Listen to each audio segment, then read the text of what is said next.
En présence aussi d'Emilia Filippo, qui est conservatrice en chef au musée Picasso. Bonne soirée. Bonsoir, merci d'être si nombreux ce soir.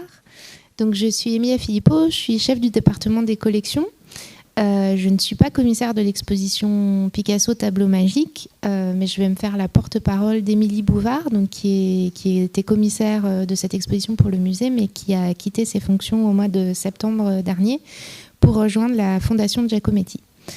Pour vous dire deux mots d'introduction sur comment va se dérouler cette conférence, je vais vous dire un mot de l'exposition, de son contenu et de ce que nous avons choisi de retenir pour faire dialoguer ou en tout cas entrer en résonance les œuvres de Picasso avec le travail d'une artiste contemporaine, donc Gaëlle Chouane, qui est ici à ma droite, qui va vous présenter son travail dans sa globalité et puis qui ensuite va s'arrêter sur quelques pièces dont on a discuté ensemble et au sein desquelles on peut tisser des liens de dialogue, des correspondances avec l'approche de Picasso.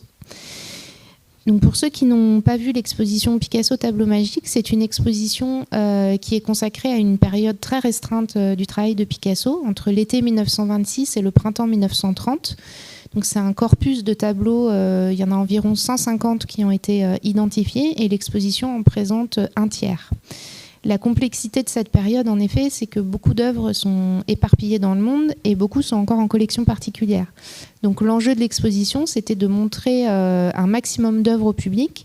Et donc vous verrez qu'il y a un tiers des œuvres qui sont présentes physiquement et puis quantité d'autres œuvres qui sont convoquées par le biais de la photographie et notamment par des photographies qui ont été prises par Paul Rosenberg, le galeriste de Picasso de l'époque, qui a consacré plusieurs expositions au tableau magique et qui, comme les tableaux étaient passés dans sa galerie, avait des photographies d'œuvres qui nous permettent de les documenter aujourd'hui. Cette dénomination de tableau magique est empruntée à Christian Zervos, donc qui est critique d'art et l'éditeur des Cahiers d'art qui sont la revue au sein de laquelle Picasso va publier son catalogue raisonné. C'est d'ailleurs à l'invitation de Christian Zervos en 1932 que va s'ouvrir ce chantier colossal qui consiste à publier l'intégralité du travail de Picasso, essentiellement peinture et sculpture, quelques dessins, mais qui va comporter de très nombreux volumes.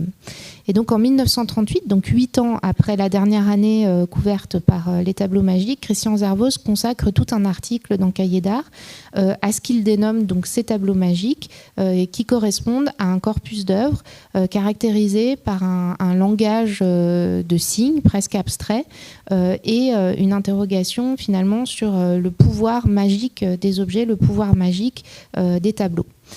Je vais maintenant passer la parole à Gaëlle pour qu'elle nous présente son travail et puis ensuite on va dialoguer ensemble autour de ces résonances.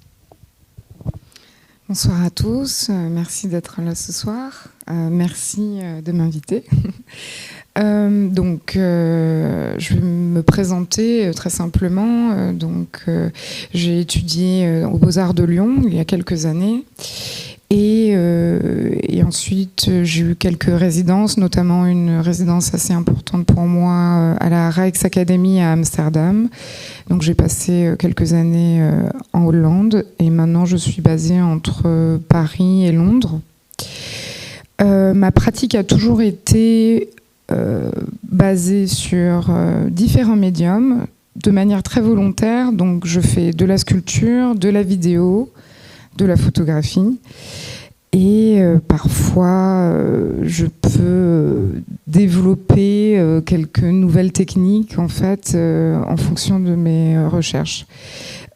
Donc ma pratique est très polymorphe, très hybride, très métissée et cela est extrêmement volontaire aussi, notamment pour ne pas finalement être mis dans une case, mais d'être toujours au carrefour et au croisement de plusieurs choses. Ça, c'est valable pour les sculptures, physiquement, mais aussi dans mes idées. C'est-à-dire que mes recherches théoriques sont très fortement inspirées et liées aux questions de l'histoire coloniale. Et finalement, une méthode coloniale pour séparer était de mettre dans des cases les animaux, les plantes, les humains. Donc, d'une certaine manière, je m'engage à contredire ce fait colonial en métissant en permanence les choses. Il y a aussi un aspect très important dans mon travail, c'est la dimension expérimentale. C'est-à-dire avoir une expérience. Que moi, je vive une expérience, c'est-à-dire que le résultat soit aussi important que le processus et aussi que le spectateur vive une vraie expérience. Donc, effectivement, vous allez voir des images qui ne seront, hélas, pas représentatives évidemment, de ce qui pourrait se passer dans la réalité. Dans le sens où c'est souvent donc, des installations très immersives qui nous amènent à finalement trouver... en fait, je vais presque cacher des éléments. Il va y avoir des très grandes sculptures, mais aussi plein de petits détails. Et chaque personne va, d'une certaine manière, s'approprier l'exposition en voyant certains détails. Et d'autres ne les verront pas. Et finalement, chacun a une expérience de l'exposition qui est très subjective. Et ça, c'est quelque chose qui est très important pour moi. Donc, dans mon travail, j'évoque évidemment plusieurs thématiques comme le déplacement, l'architecture, l'organique, la matière, même le déchet, qui devient quelque chose, même un moyen de reconstruire, de construire. Et il y a aussi la dimension rituelle et spirituelle. Je ne l'ai pas précisé, mais finalement, mon histoire personnelle n'est pas liée à ma pratique, évidemment. Et en fait, finalement, je suis née de 2 traumas. Ma mère est haïtienne, donc de ce trauma de la dictature de Duvalier en Haïti. Et d'un autre trauma lié à la guerre, la Seconde Guerre mondiale, de mon père breton. Donc finalement, mes préoccupations qui sont liées aux rapports de domination et des rapports de force entre les êtres humains, mais aussi entre les sculptures ou entre les matériaux, s'expliquent largement, finalement. Donc finalement, en 2 mots, donc je suis intéressée par l'histoire, comme je vous l'ai dit, et je vais aussi m'intéresser à beaucoup de légendes, à des légendes finalement qui viennent d'outre-mer, comme des légendes locales. Voilà. Tu veux rajouter quelque chose ? Non, juste pour dire que déjà, dans cette pratique générale, telle que tu l'as brossée, on voit plusieurs points de jonction avec l'approche aussi qu'a pu avoir Picasso, mais tout au long de sa carrière. Tu as utilisé le terme de polymorphie et la pratique volontaire du métissage.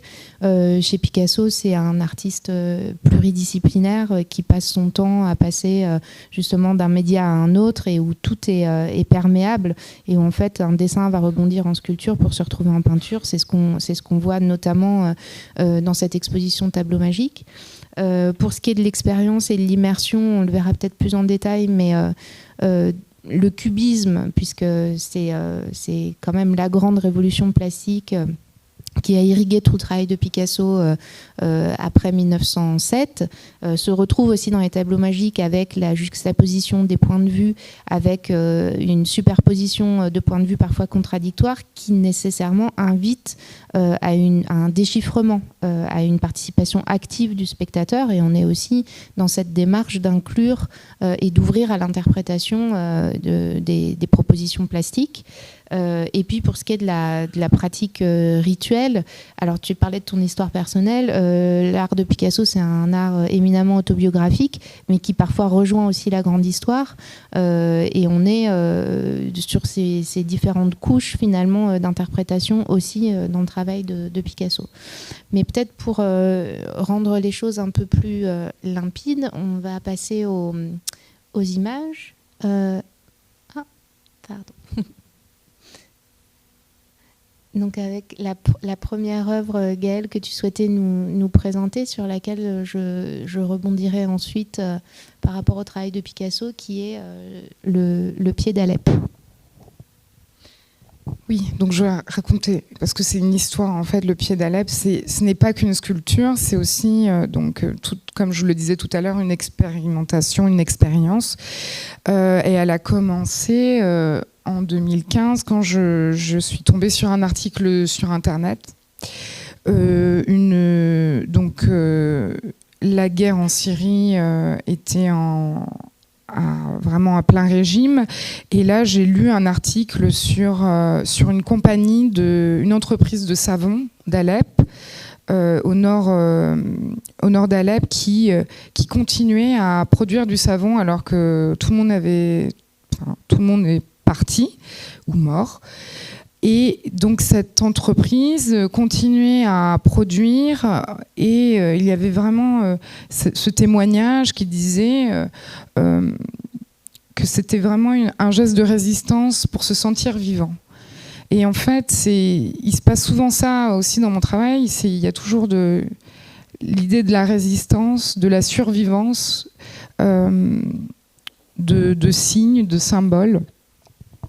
Et finalement, ça m'a beaucoup touchée, cette histoire. Et il s'avérait qu'à l'époque, je vivais à Villeurbanne, enfin je vivais à Lyon. Et cette compagnie travaillait avec une autre entreprise à Villeurbanne pour rapatrier le savon et le vendre dans toute l'Europe. Donc j'ai décidé de contacter cette entreprise à Villeurbanne et de parler avec eux, savoir ce qui se passait, comment ils arrivaient encore à travailler ensemble, etc. Et finalement, j'avais cette idée de faire une sculpture, un hommage aux marcheurs. C'est un hommage aux humains, aux hommes et aux femmes qui marchent, qui sont debout, encore debout. Et donc l'idée était de faire 2 pieds en savon. Donc j'ai proposé à l'entreprise donc Nagel, qui s'appelle Nagel, de faire ces 2 pieds. Et ils ont beaucoup aimé l'idée. Il y avait encore ces allers-retours entre Alep et Villeurbanne, qui étaient beaucoup moins fréquents, mais qui avaient encore lieu. Donc l'entreprise a décidé de prendre en charge mon projet, et au bout d'1 an, on a réussi à envoyer les moules par l'intermédiaire d'un ami du propriétaire, enfin de la compagnie, dans une valise. Et en fait, il n'y avait pas assez de place pour 2 moules, donc on n'en a mis qu'un. Donc c'est pour ça qu'il n'y a qu'un pied. Et donc, cette personne a emmené beaucoup de médicaments et ce moule. Ils ont fait le voyage jusqu'à Alep. Et ensuite, les gens, les artisans, donc les personnes qui s'occupaient, qui travaillaient dans l'entreprise, ont coulé le savon dans le moule.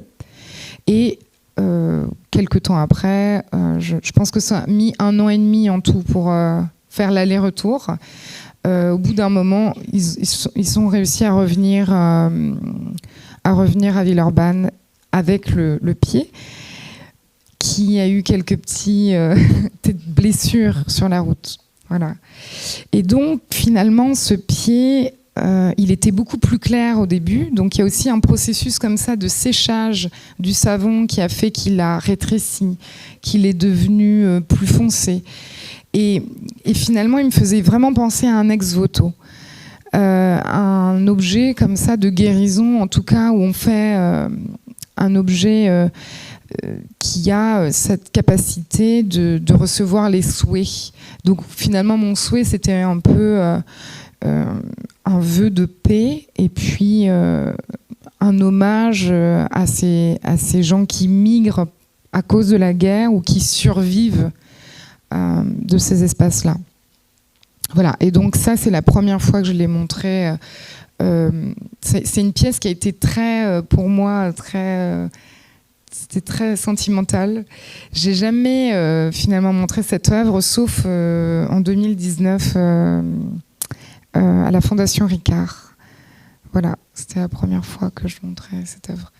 Je sais pas, Bah là, pour rebondir sur ce que tu disais, on est dans une approche de l'œuvre d'art comme vecteur d'une émotion, en tout cas comme quelque chose qui vient cristalliser à un moment donné un engagement ou une volonté d'agir, qui trouve son écho alors, dans les tableaux magiques de manière un peu plus lointaine, mais néanmoins dans le travail de Picasso qui, vous le savez, lui aussi a eu un engagement politique très, très fort et qui s'est exprimé à plusieurs reprises en considérant que les tableaux n'étaient pas là pour décorer les appartements, mais pour prendre le pouvoir finalement et pour changer les choses.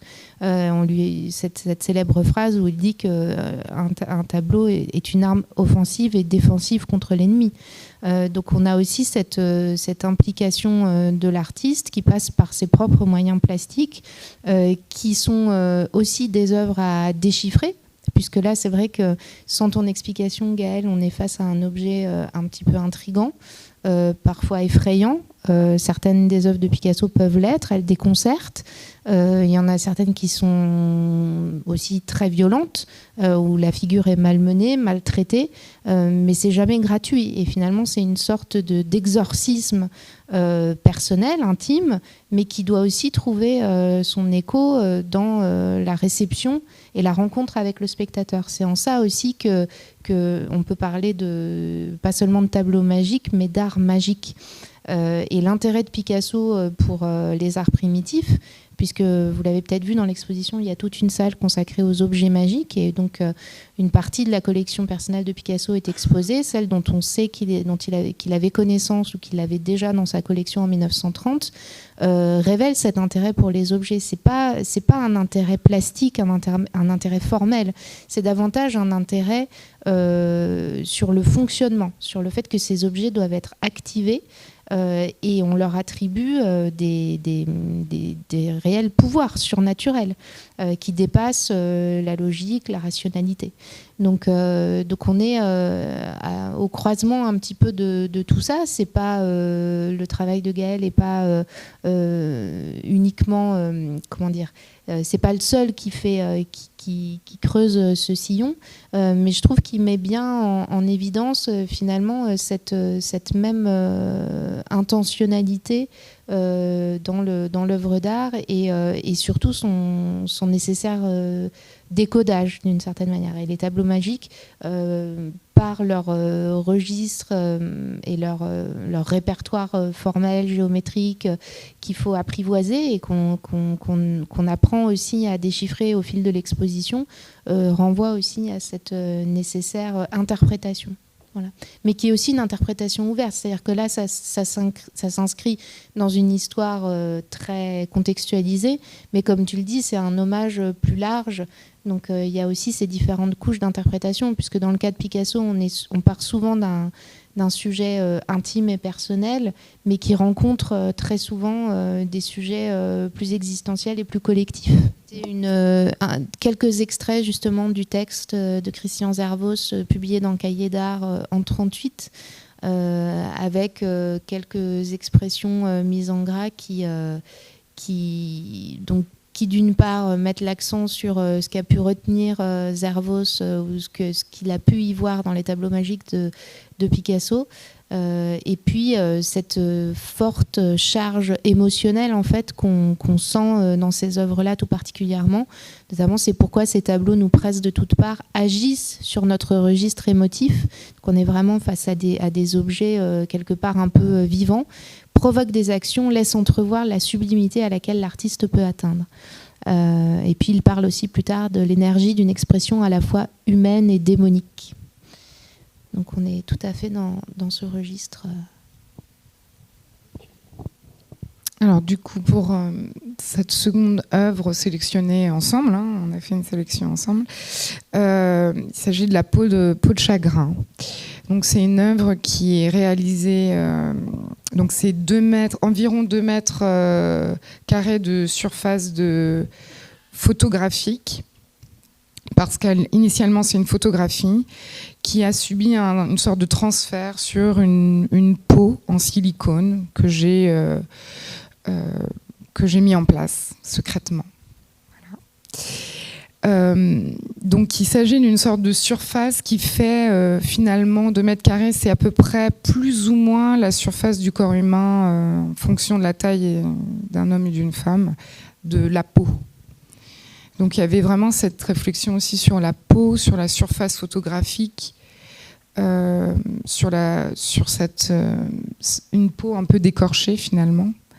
Et en fait, c'est un silicone très traditionnel de salle de bain, que vous pouvez, transparent, que vous pouvez trouver dans toutes vos salles de bain. Il y a quelque chose aussi, j'aime beaucoup toucher aussi au domestique, quoi, quelque chose de très simple qu'on peut trouver finalement à portée de main. Et finalement, c'est une série entière, et à chaque fois, c'est des photographies de nature qui sont un petit peu à décoder aussi. On voit la couleur verte, on imagine, mais il faut imaginer qu'on peut passer en dessous, donc vous pouvez mieux voir l'image. Donc là, c'est aussi différent qu'à l'écran. Et donc, voilà, il y a cette relation très dialectique et très simple entre, et puis enfin, en même temps complètement complexe, entre la nature et la culture, une sorte de matière extrêmement toxique, chimique, qui est le silicone, et ces photographies de nature que j'ai réalisées partout dans différents pays du monde. Donc, celle-ci, c'est des feuilles de corosol.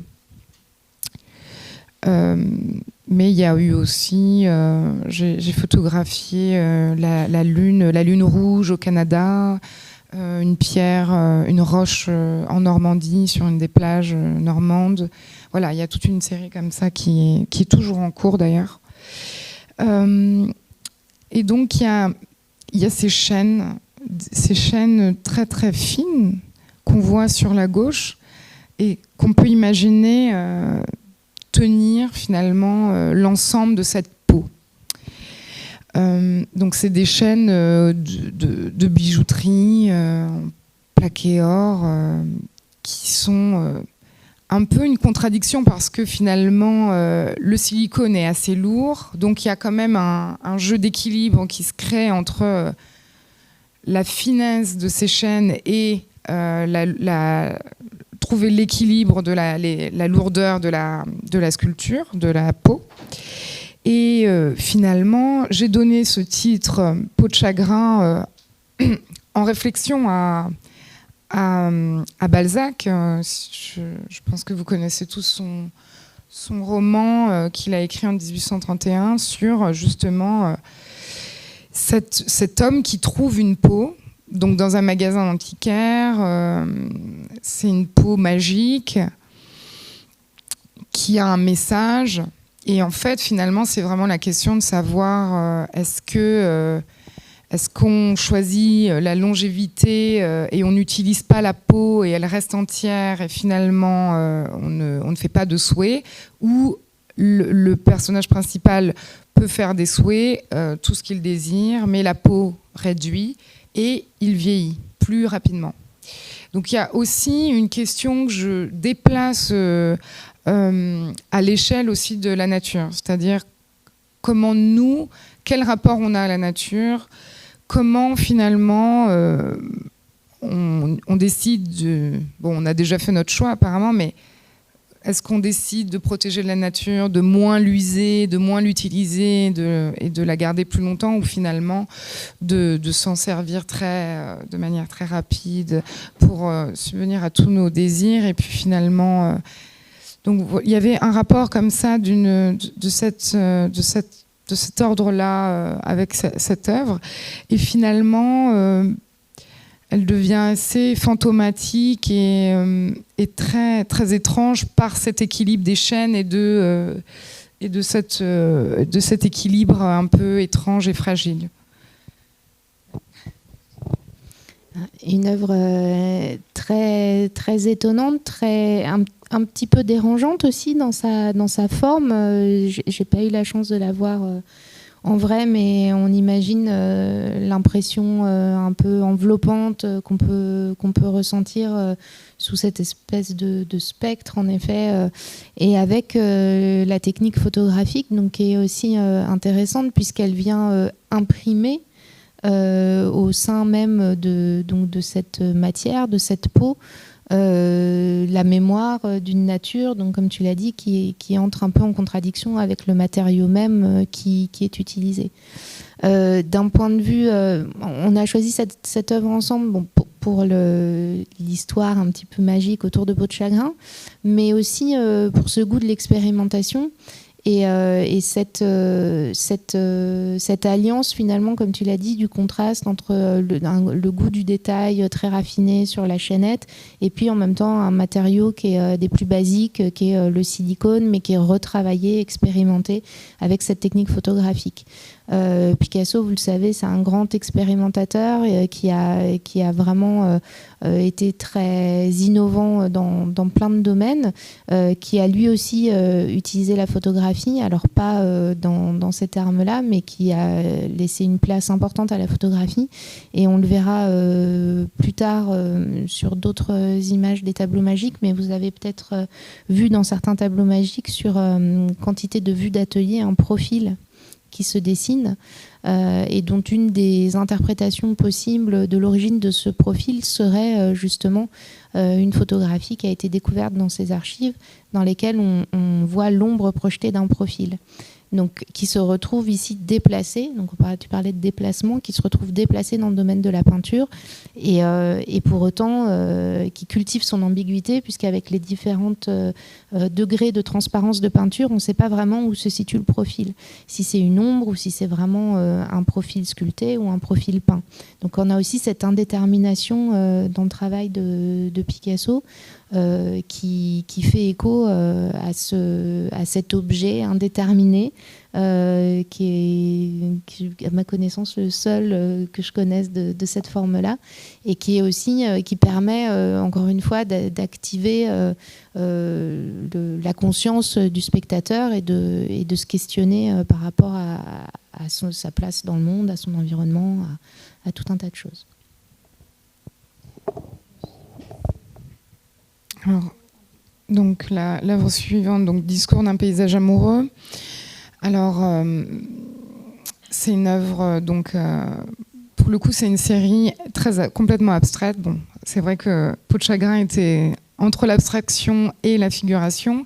J'aime beaucoup jouer avec ces deux dimensions-là, notamment de la figuration à l'abstraction, quand quelque chose de figuratif se transforme ou perd finalement ses repères dans la réalité.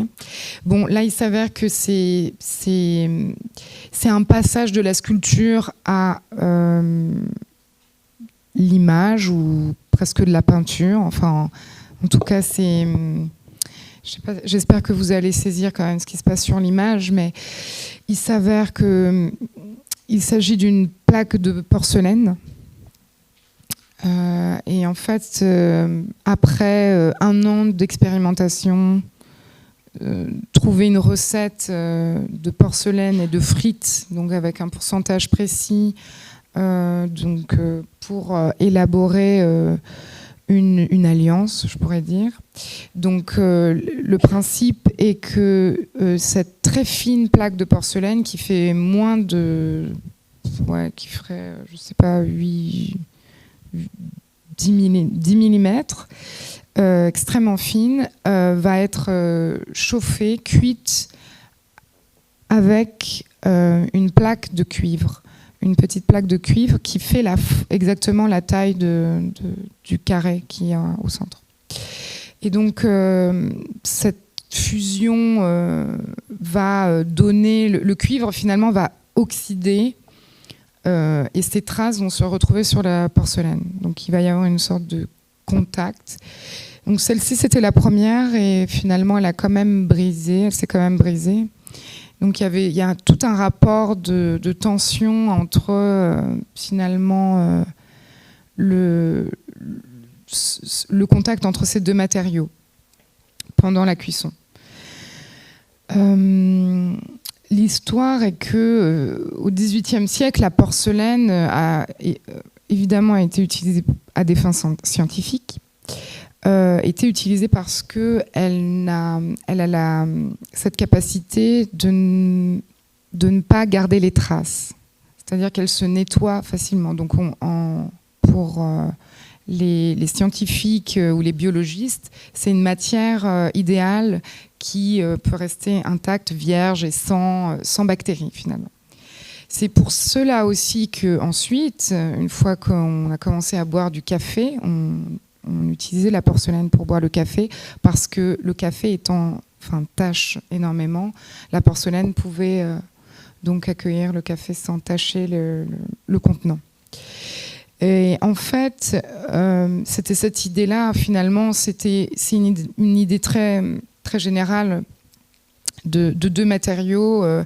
On parle de la porcelaine et de la blancheur et de la pureté de la blancheur de la porcelaine. Et finalement, et l'histoire du cuivre qui a aussi une histoire coloniale très compliquée.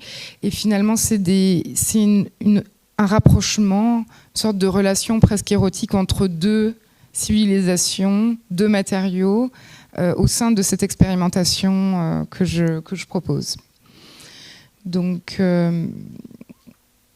voilà. Et finalement, sur la série de 7 plaques, à chaque fois un dessin complètement différent apparaît et vient d'une certaine manière aussi parler de l'histoire de l'image ou de la représentation dans quelque chose de très primitif. Comment quelque chose, une trace est laissée par le feu finalement, par la chaleur. Le titre « Discours d'un paysage amoureux » est venu parce que c'était au moment où j'ai commencé à lire Roland Barthes qui a écrit cet essai sur l'amour, fragment d'un discours amoureux. Et il y avait cette vraie relation, cette vraie relation pour moi érotique entre ces deux matériaux, quelque chose d'amoureux entre deux matériaux finalement, mais aussi un peu violent puisque la brisure est toujours à la limite. Voilà. Merci. Alors, je vais passer un peu vite pour justement vous rebondir sur ces œuvres-là de Picasso. Donc voilà la photographie dont je vous parlais, avec l'ombre d'un profil d'homme devant un dessin qui est probablement des années 1907-1908, lié à la genèse des Demoiselles d'Avignon. Donc, ombre d'un profil d'homme, on ne saurait dire s'il s'agit de Picasso ou pas, mais vous retrouvez cette ombre ici dans la partie droite du tableau, donc dans cette vision de l'atelier. Ici, alors cette œuvre, elle est intéressante à plusieurs égards, mais notamment par rapport à ce que tu disais, Gaëlle, de la porcelaine et de ce mythe amoureux. Vous connaissez tous l'histoire de l'invention de la peinture et de la sculpture avec Dibutade dans sa grotte qui en fait avait son ombre projetée sur la grotte et pour retenir son amoureux qui partait a très vite saisi le profil de son ombre projetée, donc invention du dessin, et puis ensuite pour lui donner forme, invention de la sculpture dans la foulée en façonnant un volume. Donc on est aussi dans cette histoire un petit peu de mythe de la création, de retour aux origines de l'art d'une certaine manière. Et puis on a chez Picasso tout cet espace qui est complètement indéterminé finalement, puisque je vous le disais tout à l'heure, une des caractéristiques des tableaux magiques, c'est notamment cette dissociation de la ligne et des surfaces colorées. Donc ici, vous avez par exemple des zones interrompues qui ne suivent pas le dessin. Et puis là, sur le profil de l'homme, on a cet effet de transparence qui nous laisse percevoir au fond, finalement, une espèce de cadre vide, à moins qu'il s'agisse d'un miroir noir ou bien d'une toile abstraite. Enfin, on ne sait pas vraiment où on est. Donc on a cet espace indéterminé de l'atelier, qui est aussi l'espace de création du peintre, et cette figure au centre, probablement féminine, hein, avec ses longs cheveux, ses yeux en amande qui sont caractéristiques aussi du langage des tableaux magiques, et puis ses dents dehors, qui sont la vision de ces créatures féminines qu'on retrouve dans le travail de Picasso autour de 28-29, et qui ont été interprétées aussi comme une résurgence finalement de toute l'iconographie photographique qu'on voyait dans les revues surréalistes dissidentes, notamment Document, donc à l'initiative de Georges Bataille, qui avait publié tout un article sur le traitement des femmes hystériques par le docteur Charcot à la Salpêtrière, donc avec ces photographies très marquantes de femmes avec la nuque brisée en arrière, les cheveux pendants, les yeux un peu révulsés et puis les dents dehors, donc des femmes aussi en crise amoureuse, donc pour renvoyer à l'histoire personnelle de Picasso, peut-être aussi une évocation indirecte de la complexité de ses relations avec son épouse Olga Picasso, qu'il a épousée en 1918, mais qui traverse un moment de crise, puisque en 1927, Picasso a rencontré cette jeune femme, Marie-Thérèse Walter, qui va devenir son amante et qui, du coup, va compliquer les relations du couple. Donc aussi une forme d'exorcisme de cette relation conflictuelle intime de Picasso qui nuit d'une certaine manière à sa création et à son paroxysme en 1935, l'année de la rupture effective d'Olga et de Picasso. Picasso va quand même s'arrêter de peindre pendant plusieurs mois pour se consacrer à la poésie. Donc il y a aussi ce lien, cette porosité entre la vie personnelle de Picasso et son œuvre. Voilà ce que je voulais vous dire à propos de ces œuvres, et surtout par rapport aussi à ce que tu disais sur... Bien sûr. Je peux rajouter que finalement, moi, j'ai commencé un projet qui s'appelle Temple of Love, qui est un projet qui est sur plusieurs expositions, donc le Temple de l'amour. Et finalement, ça a commencé après cette série-là, où voilà, c'était un vrai questionnement aussi, autant personnel, de qu'est-ce que c'est que l'amour entre deux personnes, mais aussi dans une société. Et finalement, c'est des questions qui sont très ancrées aujourd'hui dans ma pratique. De réfléchir l'amour comme un espace social, un espace comme une réponse politique finalement à une violence banalisée, un racisme banalisé. Et finalement, voilà, il n'y a pas de frontière entre l'espace intime et public finalement. Et la création existe forcément dans ces espaces-là de dialogue et d'écho. Et c'est plutôt pour rebondir sur ce que je vous disais tout à l'heure sur la vocation magique des objets ou des peintures. Cette peinture, on le voit, elle a passé un cap par tableau magique de Picasso. C'est une tête sans corps, avec une bouche dentée et puis un nez qui est vu du dessous. Donc on retrouve la multiplication des points de vue que Picasso a mis en place au moment du cubisme, mais synthétisée avec des formes très, très simples, très reconnaissables, tout un ensemble de formules, si vous voulez, et d'un répertoire immédiatement identifiable par le spectateur. Mais ce qui m'intéressait ici, c'est surtout le traitement finalement de la surface, qui est comme patiné, comme si l'objet avait lui aussi été activé, malmené, comme s'il avait servi. On revient sur les ex-voto dont tu parlais à propos du pied d'Alep, et vous voyez même dans ces pratiques très anciennes, quand quand on accorde une valeur magique à un objet, souvent les gens ont besoin de toucher. Je pense au pied de Saint-Pierre, et qui du coup est patiné par le nombre de mains qui l'ont caressé en faisant des souhaits. Et là, on a plus dans le registre d'une patine liée aux objets peut-être d'art africain, qui ont été enduits, qui ont été d'un objet qui a servi en fait, qui est vraiment là pour sa fonction utilitaire et peut-être une forme aussi d'exorcisme de la part de l'artiste, alors avec une histoire personnelle ou plus large, ça je m'avancerai pas, mais on est dans cette dimension un peu sacrée d'un objet à activer. Voilà.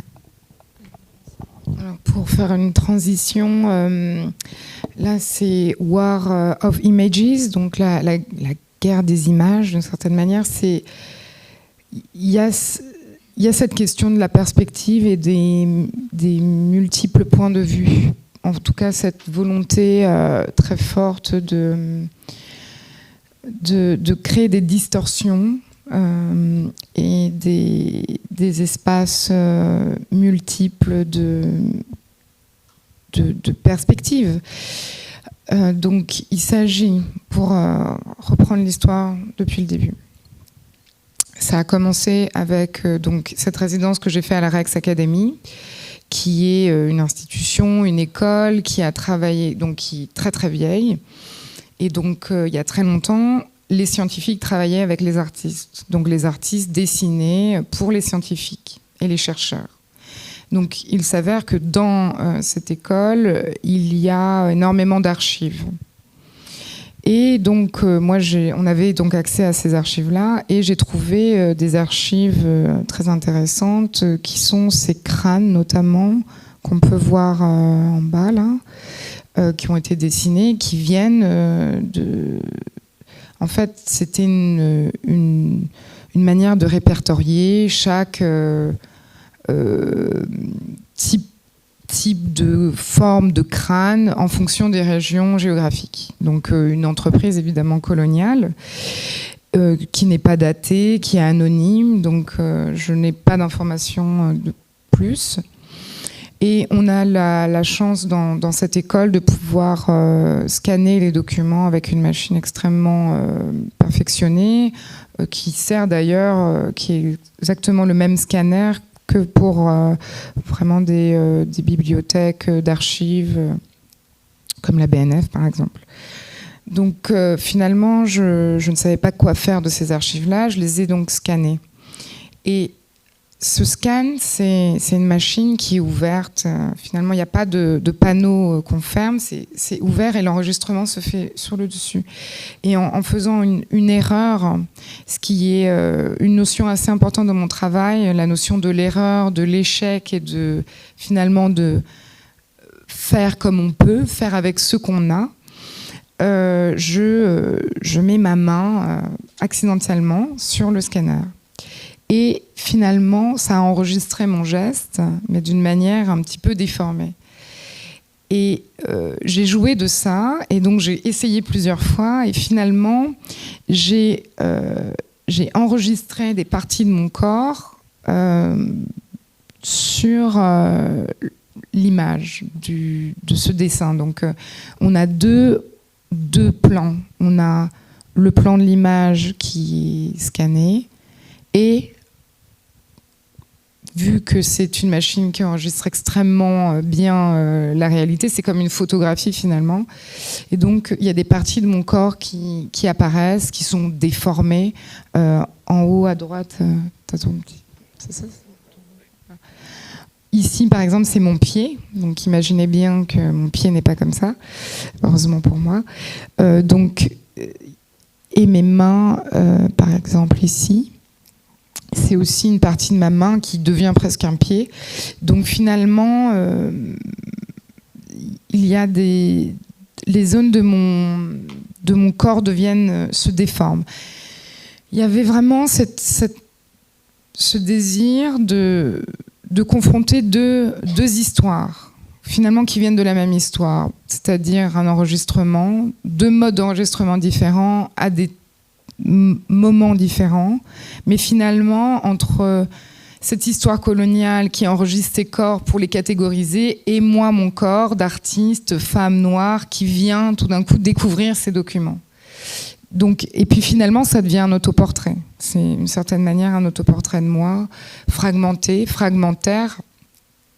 Il y a très souvent dans mon travail ces parties de corps qui viennent, donc le pied comme on l'a vu, la main. Finalement, c'est aussi une manière même métaphysique de se voir, c'est-à-dire qu'on ne se voit jamais dans un ensemble. C'est très difficile de se voir dans un ensemble. Et moi, c'est ce que je ressens. Autant le monde, j'ai aussi cette sensation que c'est impossible de l'avoir dans un ensemble. C'est pour ça que mes installations et mes travaux sont très fragmentés et rhizomiques. Mais au sein même des œuvres, il y a cette dimension d'une incapacité de voir un ensemble. Après, il y a... Là, quand j'ai fait ce travail, du coup, j'étais en Hollande, et c'est vrai que même la peinture hollandaise m'a beaucoup inspirée de manière indirecte. Mais il y a ce qu'on appelle très souvent dans les tableaux de la peinture hollandaise, mais pas que, le repoussoir. C'est dans le tableau, on en a peut-être dans ceux de Picasso de manière indirecte, dans celui-ci par exemple. Je vais vous expliquer, peut-être que ça va vous rappeler quelque chose. Quand vous avez un portrait, vous avez souvent quelque chose, un morceau de bois ou quelque chose qui vient bloquer l'entrée du tableau. La main est souvent posée ou un objet est posé, mais quelque chose qui vient bloquer finalement la visibilité. C'est assez étrange à expliquer, mais c'est comme une distance qui est mise entre le portrait représenté et le spectateur. Finalement, j'avais envie qu'il y ait ce même effet, ce même espace. Donc, ce qui s'est passé, c'est que j'ai imprimé ces images sur une plaque offset. C'est des plaques qui servent à imprimer les journaux. Donc il y a un troisième niveau de lecture, un troisième mode d'enregistrement, celui de l'imprimerie. Et finalement, j'ai décidé d'utiliser des plaques en céramique. Je ne sais pas si ça marche, ce truc. Ici, ce sont des plaques en céramique que j'ai réalisées moi-même, qui imitent des plaques de métal standard et qui viennent bloquer l'œuvre en créant une forme. Donc en fait, il y a un mouvement naturel qui se fait de la plaque et elle est bloquée à deux endroits comme ça. Donc ça, pour moi, c'est ce que j'appellerais les repoussoirs finalement. On rentre dans l'œuvre parce que toute cette partie-là, c'est comme un effet miroir, donc le spectateur se voit dedans et en même temps il est à l'extérieur avec aussi avec la forme de l'œuvre qui l'éjecte d'une certaine manière, qui est une sorte de relation un peu triangulaire entre moi, une histoire et vous et le spectateur. Il y a plusieurs choses à noter dans ce travail en lien avec Picasso. Évidemment, cette forme d'autoportrait, tu as employé le terme, donc cette manière de s'inclure dans l'œuvre, mais parfois pas immédiatement lisible, en tout cas pas selon les conventions attendues de l'autoportrait qu'on retrouve ici par un corps fragmenté, mais qu'on a aussi chez Picasso sous d'autres formes. Et puis cette indétermination, en tout cas cette expérimentation qui fait que ce qu'on voit n'est pas ce qu'on voit et qu'il y a toujours autre chose à voir derrière. Donc avec ces différentes couches d'interprétation. Donc là, on en a parlé tout à l'heure. pour revenir donc sur cette série figure et profil, dont on a vu qu'elle commençait par une scène d'atelier ici, avec la toile et l'environnement de l'atelier. On a une scène assez, en tout cas un cadrage assez large. Là, on est à nouveau dans un espace, mais un espace indéterminé au sein duquel, même si on ne peut pas dire que le profil de la photographie est le profil de Picasso, ce profil masculin regardant une œuvre de la main de Picasso est une projection de la figure de l'artiste, et donc du coup une figure aussi, une incarnation de Picasso. Et ce qu'on voit, il y a toujours cette indétermination, alors plus particulièrement dans les tableaux magiques, de savoir dans quel espace on est. Là, on est dans un intérieur sans doute bourgeois, avec un papier peint à motif, et puis on a cette ligne de blanche là qui vient interrompre cette surface colorée, mais qui déborde aussi sur la partie en bois mouluré. Donc qui reprend finalement, quand on regarde bien les dessins de Picasso de cette époque, la manière dont il a de représenter une tranche de toile vierge, donc dans un atelier. Et puis on a cette forme ici qui semble être punaisée directement au mur, donc on serait plutôt face à un dessin. Et puis encore une fois, ce dessin, on a une ligne et puis on a une surface colorée qui ne suit pas la ligne et qui vient dessiner un autre profil à l'intérieur de cette figure-là. Donc finalement, quand on commence à bien regarder ces tableaux-là, il y a énormément de manières de les voir, et il y a une grande richesse de contenu et de motifs. Le profil de Picasso, donc, qui vient encore une fois de cette photographie d'ombre, là on est dans un rapport inversé, positif-négatif, elle est en blanc. Elle est dans la lumière et elle est dans l'embrasure d'une fenêtre. On reconnaît ici un détail qui renvoie à une balustrade de balcon en fer forgé. Ici, donc les tableaux magiques se caractérisent aussi par ce travail en série. On poursuit. On est dans un intérieur, on retrouve le détail de la moulure, ce personnage dont je vous ai déjà parlé, avec ses dents dehors, cette langue pointue qui sort de la bouche, ses yeux révulsés, ses joues, regardez ces joues qui sont presque scarifiées, qui sont presque en sang en fait, qui sont rouges de colère ou rouges d'une émotion très, très vive, et qui vient en avant d'un cadre jaune sur lequel on retrouve cette ombre rouge sur rouge, donc plus discrète. Donc là, la figure est clairement en avant. On n'a pas le phénomène de transparence qu'on avait vu précédemment. On ne sait pas si c'est le reflet dans un miroir ou si encore une fois, c'est une peinture. Donc on est dans cette indétermination et malgré tout dans cette invitation perpétuelle de l'artiste au sein de son propre travail, avec ce dialogue et ce questionnement finalement sur ce qu'est la peinture, comment quelles sont les normes de la représentation et comment elles sont remises en question dans le travail de Picasso. Après, on a sélectionné celle-ci, je te laisse parler Gaëlle, pour la question du cadre, qui est aussi une des grandes questions de l'art moderne. Oui, là, il y a la question du cadre, mais aussi de la représentation dans la représentation. Parce que j'aurais pu même en parler avant avec l'autre œuvre, parce qu'il y a toujours la question de représenter, et finalement, ça devient comme une sorte de une mise en abîme, et j'ai l'impression qu'il y a beaucoup ça aussi chez Picasso. Et finalement, moi, c'est assez obsessionnel aussi finalement, et là ça devient très théâtral. Ça, c'est des œuvres, donc c'est un duo pour l'instant de tableaux sculptures. On ne sait pas si c'est un tableau ou si c'est en volume, mais ça reste au mur. Finalement, pour moi, c'est très important parce que c'est un moment un peu décisif de mon travail où il y a toute une condensation de plein de gestes qui se sont cumulés et qui existent, qui se concentrent dans cette œuvre-là. C'est donc un cadre et finalement différents tissus qui viennent se juste apposer se superposer, créant une profondeur de champ, créant différents sortes de cumuls de stratification.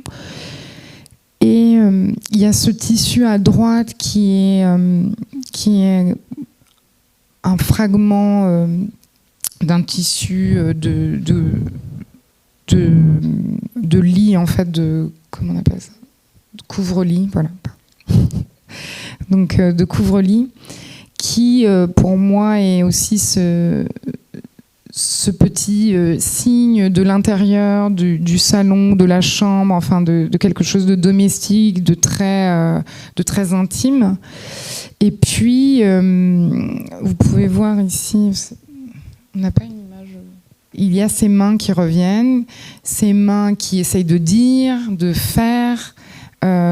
C'est cette question finalement de transmettre, cette manière de dire, en fait. C'est pour moi, c'est aussi mes mains qui disent, parce que je fabrique avec mes mains. Et donc il y a cette idée-là, je pense. Et quelque chose de très théâtral, puisque, par exemple, ce tissu-là vient en dessous et dégouline littéralement de l'œuvre. Donc il y a le hors-champ Enfin, le spectacle ne s'arrête pas dans le cadre, mais le hors-champ est pris en compte et va jusqu'au spectateur, finalement. Et puis, il y a des choses qui viennent derrière. Et même, finalement, ce qui m'intéressait, c'est que même le blanc du mur de la galerie fait partie de ce théâtre, quoi. C'est vraiment une réflexion sur l'œuvre et sur ces modes de représentation et ces différentes stratifications qui l'amènent à être représenté d'une certaine manière. Je ne sais pas si tu veux rajouter.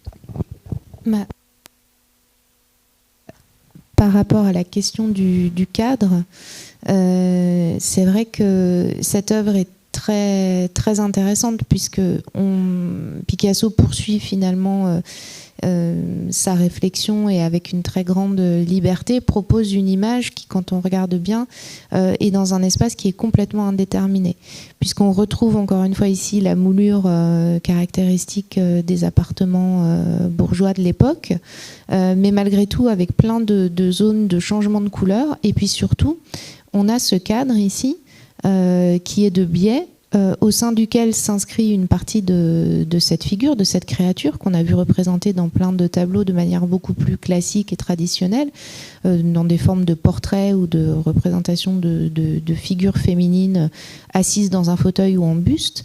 Mais là, elle semble littéralement surgir du fond, traverser les murs, donc aller vers l'avant, et presque être aspirée dans l'espace de la représentation qui serait l'espace du cadre, à moins qu'elle s'échappe justement de ce cadre, de cette peinture, pour envahir l'espace domestique de l'appartement. Donc c'est cette question qui est traitée de manière très différente chez Picasso, puisqu'on reste au sein d'une surface picturale, dans un contenant et sur une surface donnée. Mais malgré tout, c'est la même question, d'une certaine manière, qui est abordée, à savoir quelle est finalement la limite, et existe-t-il une limite au mode d'expression des artistes sur la toile. Ces créatures, si on reprend le thème de la conférence, l'art magique, finalement, l'essentiel n'est pas tant dans l'œuvre qui est le support d'une projection, d'une activation, et donc de quelque chose qui va sortir des frontières de sa matérialité. Et donc là, on a cette espèce de créature dont on sent qu'elle est indéterminée. C'est pour ça aussi qu'elle est inquiétante, c'est pour ça qu'elle est vive, et c'est pour ça aussi qu'elle vient chercher et rencontrer le spectateur. Pour conclure, parce que je vois l'heure qui tourne, on voulait vous parler de cette œuvre de Gaël qui rentre avec un autre axe d'approche de Picasso, qui est la question du monument et de la mémoire. Oui, alors du coup, ça c'est un travail que j'ai commencé en 2014 et que je continue encore aujourd'hui. Donc, vous avez pu le comprendre, je travaille sur des séries qui sont très longues et parfois il y a un élément qui peut être montré avec d'autres œuvres dans un autre ensemble. Donc tout dialogue évidemment ensemble. C'est une œuvre qui est assez importante dans mon travail, Stèle Port-au-Prince, Haïti. C'est une série de photographies que j'ai réalisées 2 ans après. En fait, la première fois que je suis allée en Haïti, c'était 2 ans après le tremblement de terre. Donc, tout était encore dévasté. Donc, ça a été un triple choc, finalement, autant personnel que dans ce contexte-là. Et finalement, il y avait comme quelque chose une catastrophe, quelque chose d'horrible et en même temps extrêmement monumental de voir ces bâtiments, ces architectures complètement détruites. Et parfois, il y avait des bâtiments qui étaient en train de se reconstruire. Mais on sait jamais quand est-ce que c'est en train d'être construit ou en train d'être détruit, on peut dire ça. Donc il y a aussi comme une idée du cycle qu'on retrouve aussi dans mon travail. Et donc l'idée a été assez simple, c'était de créer un espace de mémoire et de monument. Et donc j'ai réalisé des plaques de béton, c'est du béton. Sur ce béton, avant qu'il sèche, donc juste une fois que j'ai coulé le béton, je jette du gros sel sur la surface. C'est un espace pour moi, finalement, donc le gros sel a une symbolique dans plein de cultures différentes, de protéger des mauvais esprits, d'assainir des espaces. Et j'ai fait beaucoup d'œuvres avec du gros sel. Et celle-ci, cette utilisation-là était vraiment pour une fonction très spirituelle qui est de nettoyer. Et donc, j'avais vraiment pensé fortement aux stèles égyptiennes aussi, des stèles pour guérir, pour soigner, pour protéger, en hommage aussi. Donc il y a vraiment la même, d'où le titre d'ailleurs. Là, il s'agit vraiment de stèles de guérison, quoi, de guérir un pays malade et autant pour ses problèmes politiques que pour ses problèmes de catastrophes naturelles. Donc, finalement, ce qui se passe, c'est que au contact de l'air et de l'humidité, le sel va parfois interagir avec l'image, l'altérer légèrement, va jouer sur le contact. Le contact avec le béton va finalement créer aussi des taches et des traces. Et il y a une sorte de double mouvement. Il y a cet espace de résistance, de mémoire, se souvenir de ce qui s'est passé, évidemment, et en même temps d'oubli. Comment on oublie une catastrophe. Voilà. Donc, du coup, il y a l'image qui résiste et en même temps qui disparaît légèrement. Donc, c'est vraiment cette double volonté qui se jouait.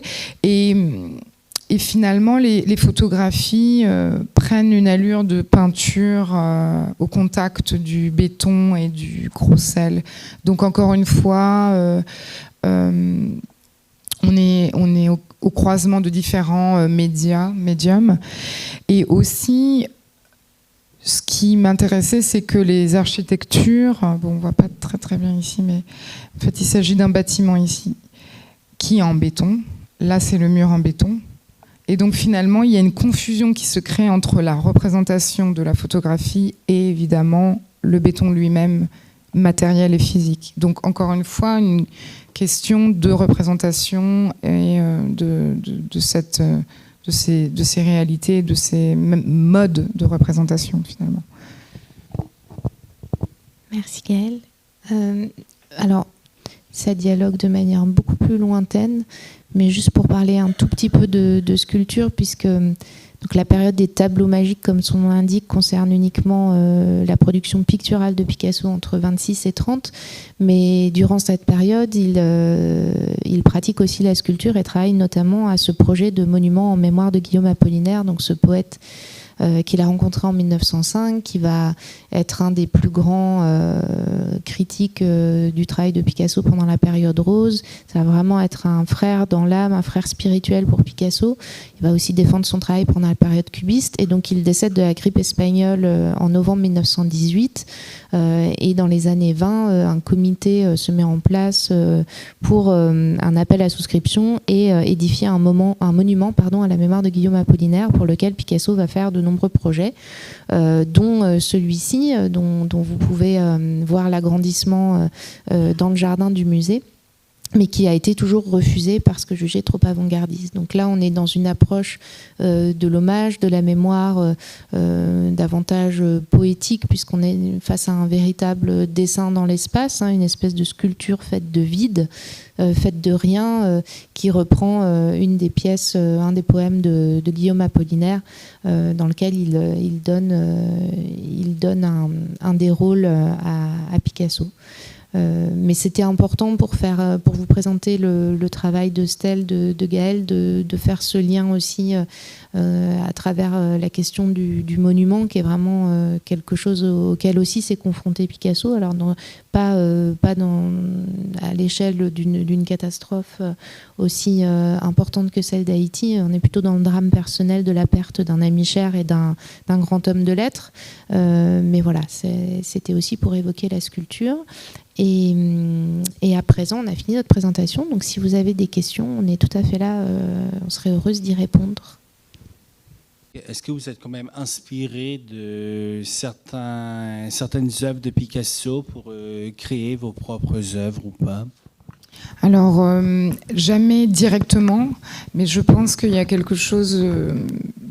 il y a toujours une résistance finalement dans la mémoire de l'histoire de l'art qui fait que on n'est pas coupé. On ne peut pas. C'est impossible de dire qu'on produit sans avoir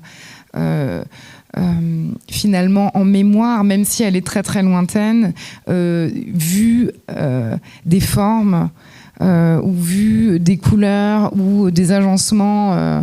Donc, je pense que, en fait, ça a été assez étonnant parce que j'ai vu encore plus de liens qu'avant, en fait, entre certains gestes. J'ai toujours été touchée par le travail de Picasso et finalement, j'ai vu beaucoup plus de liens entre mon travail, même si c'est pas formel et direct, mais dans des préoccupations, dans des manières de faire ou de penser qui sont vraiment proches des siennes et que j'avais pas réalisé à ce point. Et finalement, je crois que je m'inspire plus que je ne le pensais. D'ailleurs, on devait faire une courte présentation, mais j'ai une série d'œuvres aussi que j'ai fait en hommage à des amis qui sont décédés. Et vu que je suis quand même assez jeune, j'avais pas eu cette expérience avant. Ça a été assez choquant. Et du coup, j'avais fait une série d'œuvres en hommage à des amis. Donc, on aurait pu faire plein de liens à plein d'endroits, mais il fallait qu'on choisisse. Mais voilà, en tout cas, je vous remercie beaucoup de votre attention et de votre présence ce soir.